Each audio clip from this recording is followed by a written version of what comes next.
todo. Pero, ¿y el anillo pa' cuándo? ¿Y el anillo pa' cuándo? What is up, guys? It is your girl back with another makeup tutorial. For today's tutorial, I will be creating this look right here, which was inspired by Jennifer Lopez. She just came out with a new song called El Anillo Pa Cuando, and this is one of the makeup looks that she wore in the video, and I definitely wanted to recreate it here on my channel. This is what I came up with. I hope you guys enjoyed this video, and before we get started, please subscribe to my channel and also hit that notification bell so every time I upload, you guys are notified. And without further ado, vámonos and let's get started.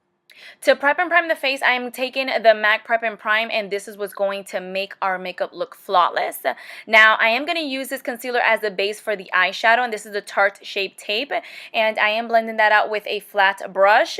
Then I'm going to take this banana shade from the Ladies Night palette from Tarte, and I'm going to apply that all over the lid just to set that concealer. Now, for this look, I will be using the Jaclyn Hill palette, and I'm taking this Sandy eyeshadow for the crease as a transition color. Then taking this next eyeshadow, I'm going to start packing that just a little bit below that other eyeshadow where I applied the crease, just to create a little bit of more smokiness and dimension.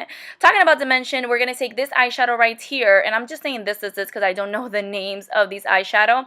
I'm applying that on the outer third of the eyelid.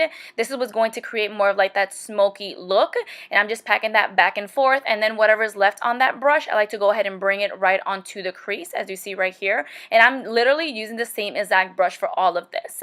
Then with this shimmery eyeshadow, I'm still with the Jaclyn Hill palette, I'm going to apply that all over the lid. So this eyeshadow wasn't as vibrant as I wanted it to be, so I went back in with my Ladies Night palette and I started packing this eyeshadow right on top of the other one, and it literally made like the best combo ever.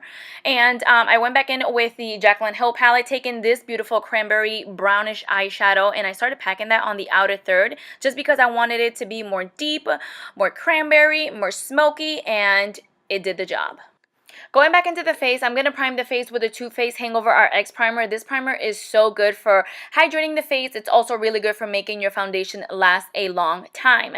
Then for the eyebrows, we're going in with the Maybelline. This is an eyebrow pencil. I love how easy this eyebrow pencil it is, and I love that you can find it at your local drugstore as well.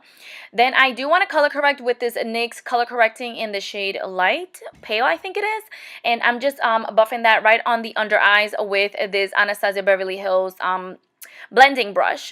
And then for foundation, we are jumping in with the Too Faced Born This Way, of course, and I am applying that, blending that all over the face with my Morphe sponge.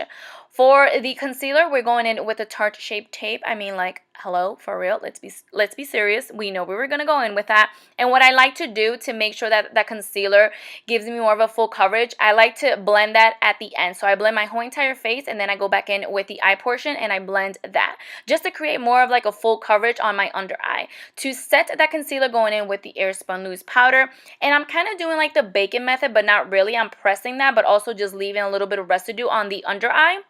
And then whatever is left on that sponge, I do just finish like setting the rest of my face. I like doing this just because I do have dry skin and I don't want my face to look like crazy cake bake on my face. Yeah, no, we don't want that. Going back in with the Tarte Ladies Night palette, I'm going to take this bronzy eyeshadow or contour shade, and I'm going to start bronzing up the face just because we look hella pale and we don't want to be looking hella pale. This is one of my favorite brushes by Morphe to apply my bronzer, my contour, and even going with my blush as well. Speaking of blush, going back in with the Ladies Night palette and just applying just a tad bit of that blush right on the apples of my cheek. Just to melt that whole entire makeup and make my skin look very flawless, I'm going to go back in with the MAC Prep and Prime. For highlighter, I mean, like, hello, we couldn't forget it. We're doing a J.Lo look. Of course, I had to go in with highlighter and just highlight the crap out of my face. I'm applying this on the high points of my face, of my cheeks, everywhere where my face wants to glow. Then with the Wet n Wild Baby's Got Black, just applying that on the eyes. Next, we're going to smoke out that lower lash line, and I'm mixing these two eyeshadows, applying that on the lower lash line just to give me more of like that smoky, beautiful look. Then I start intensifying it just a tad bit. The same exact eyeshadows that I applied on the top, I am applying it on the bottom, just very also lightly. I do like a smoky lower lash line, but not too much like boom in your face, especially because this whole entire look is very smoky and it is very vibrant, and I just don't like to scare people with too much like smokiness on the eyes. So I literally fell in love with this beautiful cranberry eyeshadow from the Jaclyn Hill palette, and I decided to just put that on my tight line just to get more smokiness. And then for the lashes, I just went in with this Maybelline mascara. I have been loving this mascara. I mean, I kind of forgot about my Big Shot, but this one is kind of like my second to the baby of the Big Shot. And then as you guys can see, my lips do look a little tinted because I did try on another lipstick, but I didn't like it. I needed something more vibrant, something more vampy, something more dark, and this Anastasia Beverly Hills a lipstick just did it for me. And this is it, guys. This is the final look right here. I decided not to put lashes just because there's a lot of drama going on in this face right now. So I wanted to just tone it down just a tad bit and just put on some mascara. But everything else, guys, I am digging and loving this look. The minute I saw that video, I was like, oh, I am creating that look on my channel. I have to recreate it, and I hope you guys enjoy this tutorial. Please don't forget to like, subscribe, and also hit that bell button so every time your girl uploads, you guys are notified. And I hope to see you guys in my next video. Bye, guys.